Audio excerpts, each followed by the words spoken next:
Hello guys, it's me ഹാനിയ. ഇന്ന് നമുക്ക് dot sticker ഉണ്ടാക്കാം.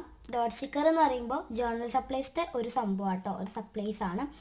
അപ്പോൾ ഇതുണ്ടാക്കാനായിട്ട് പെയിൻ്റ് ആണ് വേണ്ടത്. പെയിൻ്റ് എടുത്തിട്ട് ഇനിയിപ്പോൾ പെയിൻ്റ് ഇല്ലെന്നാണെങ്കിൽ നിങ്ങൾക്ക് ബ്രഷ് പെന്നോ ക്രയോൺസോ അങ്ങനെ എന്തെങ്കിലുമൊക്കെ യൂസ് ചെയ്യാം. ഞാൻ പെയിൻ്റാണ് എടുത്തിട്ടുള്ളത്. പെയിൻ്റ് എടുത്ത് കുറച്ചധികം വെള്ളത്തിൽ ഒന്ന് മിക്സ് ചെയ്യുക. എന്നിട്ട് ഒരു വട്ടത്തിൽ റൗണ്ട് ഷേപ്പിൽ ഇങ്ങനെ പേപ്പറിലാക്കുക. A4 എടുത്തിട്ടുള്ളത്. എന്നിട്ട് അത് എല്ലാ കളർ നിങ്ങൾക്ക് വേണേൽ തീമൊക്കെ ആയിട്ട് അങ്ങനെയും ചെയ്യാം കേട്ടോ.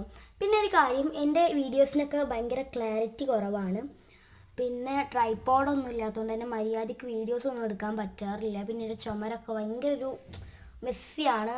അപ്പോൾ ഞാൻ ഈ മുൻ വീഡിയോസിലൊക്കെ നിങ്ങളെ സപ്പോർട്ട് ചെയ്ത് പോവുകയാണെന്നുണ്ടെങ്കിൽ ഞാൻ അത് ഒന്നും കൂടി മെച്ചപ്പെടുത്താം.